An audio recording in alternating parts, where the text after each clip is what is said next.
It was just a portrait of a mother and her daughters, but look more closely at their hands. Dr. James Mitchell had spent 15 years studying photographic archives at the New York Historical Society, but he had never seen anything quite like this. The portrait arrived in a donation box from an estate sale in Brooklyn, dozens of glass plate negatives wrapped in yellowed newspaper from 1923. Most showed typical late 19th century scenes: stern-faced merchants, wedding parties, children in Sunday clothes, but one image stopped him cold. 3 women stared back through time. A mother, perhaps 40 years old, sat centered in an ornate wooden chair. Her daughters, who appeared to be in their late teens or early 20s, stood on either side. All 3 were African American, dressed in their finest clothes. High-collared dresses with intricate lacework, their hair styled with obvious care.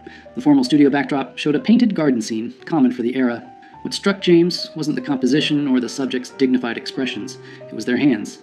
The mother's hands rested in her lap, fingers interlaced in an unusual pattern.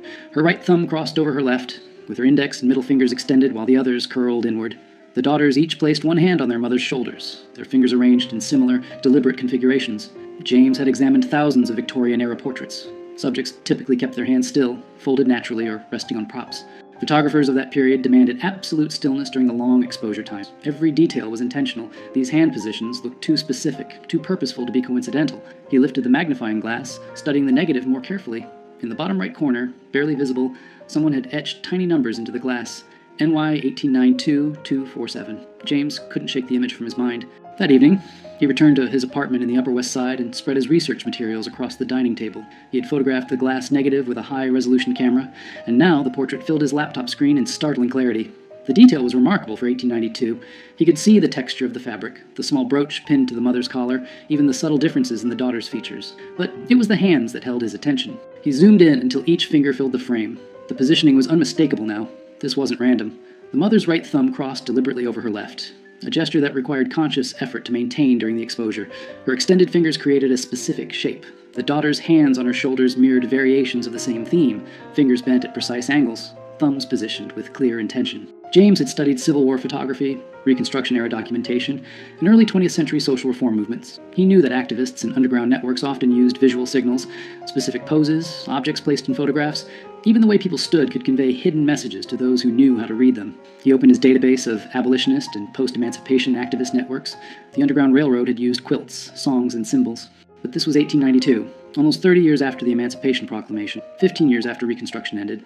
What networks still needed secret codes? His phone buzzed. His colleague, Dr. Sarah Chen, a specialist in African American history, responded to his earlier text, "Free tomorrow morning? What did you find?" James typed back, "Something that might rewrite what we know about post-Reconstruction activism in New York. Bring your sources on property rights and documentation struggles." Sarah arrived at the Historical Society at 9 sharp, carrying a worn leather satchel filled with research materials. James had the portrait projected on the wall of the research room, larger than life. The 3 women gazed down at them with quiet dignity. "Look at their hands," James said, pointing with a laser pointer. Every finger positioned deliberately. Sarah approached the projection, her eyes narrowing. She set down her bag and pulled out a thick folder. After Reconstruction collapsed in 1877, African American families in the North faced a different kind of battle. Not slavery, but systematic exclusion. Property rights, inheritance, even proof of identity became weapons used against them. She spread documents across the table. Legal papers, city records, newspaper clippings from the 1880s and 1890s. New York wasn't the progressive haven people imagine. Black families struggled to maintain property ownership, establish businesses, prove legal marriages. Many had fled the South with nothing but their word. No birth certificates, no marriage licenses, no documentation. James picked up a yellowed newspaper from 1891. The headline read, "Property Dispute in Harlem? Family Claims Ownership Without Documentation." "Exactly," Sarah continued. "I've been researching mutual aid societies from this period. African American communities created networks to help each other navigate these systems. They pooled resources to hire lawyers, shared information about sympathetic officials, created their own verification systems when the official ones excluded them." "Secret networks," James said quietly. "Not secret in the sense of hidden," Sarah corrected. "Secret in the sense of parallel, operating alongside official systems, using methods that white authorities either didn't notice or didn't understand." James turned back to the portrait. "What if this isn't just a family photograph? What if it's documentation?" The etched numbers in the corner, NY 1892247, proved to be the breakthrough. After 2 days of searching through city directories and business records, James found a reference. Studio 247 belonged to a photographer named Thomas Wright, who operated from a building on 8th Avenue between 1888 and 1896. The address still existed, though the building had been converted into apartments decades ago. James stood on the sidewalk, looking up at the brick facade, imagining it as it had been. Wright's studio would have been on the second floor with large north-facing windows to capture the soft, even light preferred for portraits. Research into Wright himself revealed something unexpected. Thomas Wright was white, born in Massachusetts in 1851, trained as a photographer in Boston. He moved to New York in 1887 and established his studio in a neighborhood that was becoming increasingly diverse. Irish immigrants, Italian families, and a growing African-American community migrating from the South. But Wright's clientele was unusual for the era. While most white photographers either refused to photograph black clients or charged them significantly more, Wright's advertisements appeared in African-American newspapers. His studio welcomed all customers at equal rates. Sarah found an interview Wright gave to a small, progressive newspaper in 1894. He spoke about photography as a tool for dignity and documentation, arguing that every person deserved a quality portrait regardless of their background. Between the lines, James sensed something more, a quiet activism, a deliberate choice to serve a community that others excluded. He was an ally, Sarah said, reading over James's shoulder. And if these hand positions are codes, he would have been the one who helped create them, documented them, distributed them. James contacted Dr. Marcus Thompson, a cryptography historian at Columbia University who specialized in visual communication systems. Marcus arrived at the Historical Society that afternoon, his curiosity piqued by James's cryptic phone call. Victorian-era codes often seem impossibly complex to us now, Marcus explained, examining the portrait, but they were usually quite practical for their users. The key is understanding the context. Who needed to communicate, what information they needed to convey, and who they needed to hide it from. He photographed the hand positions from multiple angles, then opened his laptop and began creating digital tracings. Let's start with the assumption that each hand position represents something specific. Not letters, too complex for a photograph. More likely, categories, confirmations, statuses. Sarah pulled out her research on documentation struggles. What if it's about identity verification? These networks needed ways to confirm who people were, that they were legitimate members of the community, that they could be trusted with sensitive information. Marcus nodded slowly. Right. So the mother's hand position might indicate her role. Family head, network member, someone vouching for others. The daughter's positions could indicate their status, documented, undocumented, seeking assistance. They worked through the afternoon, comparing the portrait to other photographs James had found in the estate sale box. 3 more portraits showed similar hand positioning, always subtle, always deliberate. In one, a couple's intertwined fingers created a pattern. In another, a man's hand rested on a Bible with specific fingers extended. It's not just one code, Marcus said finally. It's a system. Multiple signals that could be combined to convey different meanings. Someone trained these families how to pose. Someone photographed them deliberately. And someone else, other network members, knew how to read these images. Sarah made the connection that broke everything open. While researching property rights cases in New York courts from the 1890s, she found a pattern. Dozens of African-American families successfully defended their property claims, obtained identity documents, or proved legal marriages, often with the same lawyer representing them. His name appeared again and again. Robert Hayes. Hayes had an office on West 34th Street. Court records showed he won an unusual number of cases for black clients during an era when such victories were rare. More significantly, he often submitted photographic evidence, portraits of families, documentation of their respectability, proof of their presence in the community. He was using Wright's photographs in court, James realized, not just as evidence of identity, but as verification of community standing.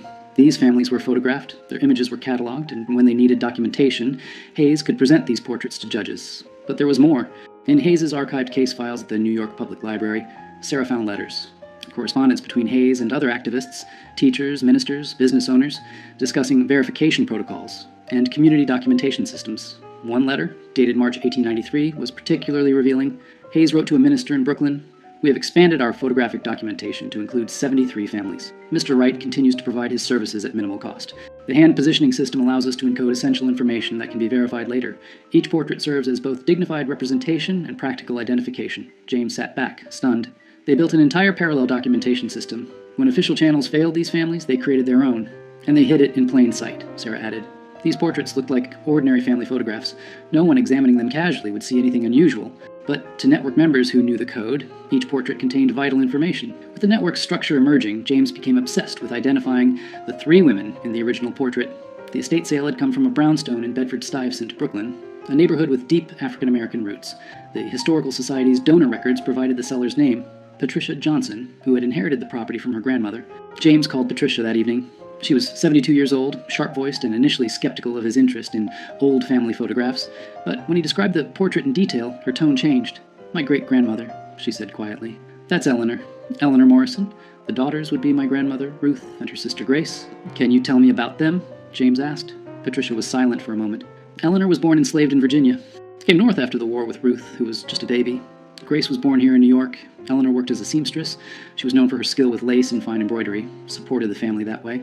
"Did she ever mention being part of any organizations? Community groups?"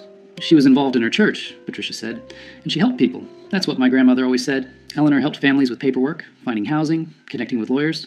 She seemed to know everyone, how to navigate every system. James's pulse quickened. Patricia, I think your great-grandmother was part of something significant. A network that helped African-American families document their identities and protect their rights after Reconstruction.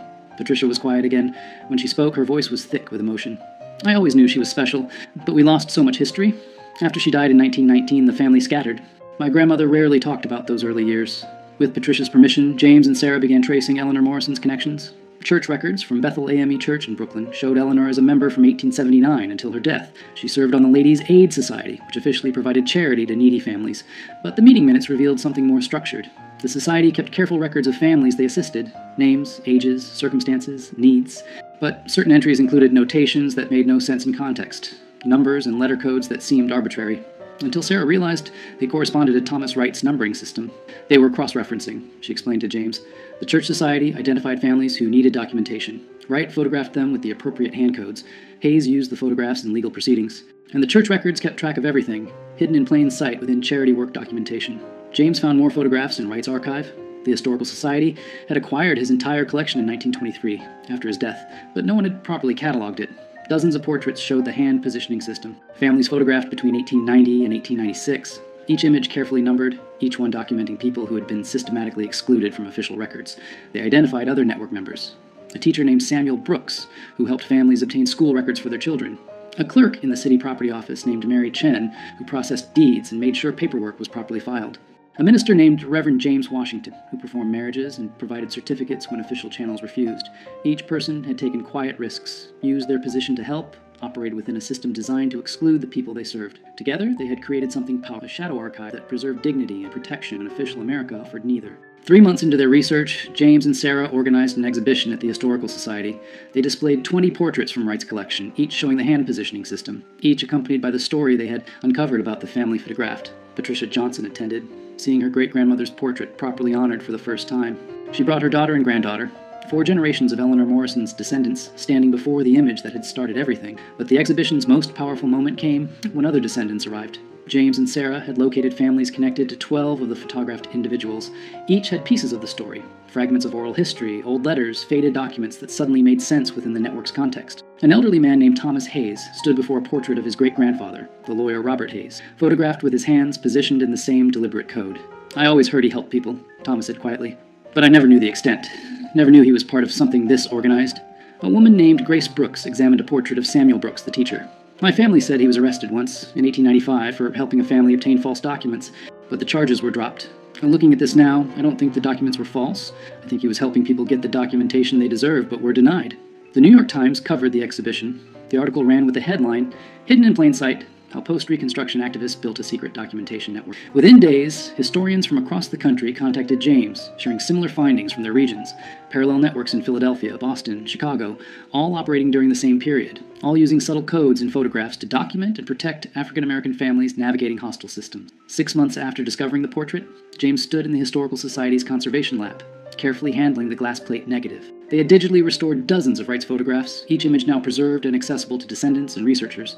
The mother and daughter's portrait had become iconic, reproduced in textbooks, featured in documentaries, displayed in museums. But for James, its power remained personal. He thought of Eleanor Morrison, born enslaved, who had built a life of dignity and purpose in New York, who had helped countless families navigate a system designed to exclude them, who had posed for this photograph with her daughters, their hands carefully positioned in a code that would preserve their place in history. Patricia Johnson had donated Eleanor's personal papers to the Historical Society, letters, a diary, business records from her seamstress work. In the diary, Eleanor wrote about the photograph. "Had our portrait made today. Mr. Wright is a kind man, understands what we are building. The girls were nervous, but I told them this picture will matter. Someday, people will see what we did here." She had been right. The photograph had mattered. It had preserved not just their images, but evidence of their resistance, their ingenuity, their refusal to be erased. Sarah had traced 63 families through the network, documenting how they had obtained property deeds, legal marriages, business licenses, and school records, fundamental rights that should have been automatic but required elaborate workarounds to achieve. The network had operated from approximately 1888 to 1897, helping hundreds of families before gradually dissolving as some activists died, others moved, and new systems emerged. Thomas Wright had died in 1923, his contribution largely forgotten. Robert Hayes had continued practicing law until 1910. Eleanor Morrison had lived to see her daughters married and established. Her work continued by others. The network hadn't solved systemic injustice, but it had provided practical help to people who needed it desperately. James met regularly with descendants now, collecting oral histories, connecting families who shared this hidden heritage. The portrait had become more than historical evidence. It was a bridge between generations, proof that their ancestors had been resourceful, connected, and determined to create justice when official America denied it.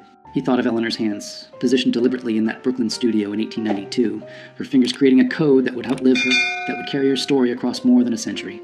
In the end, the simplest gestures could hold the most profound truths. Sometimes, you just needed to look closely enough to see them.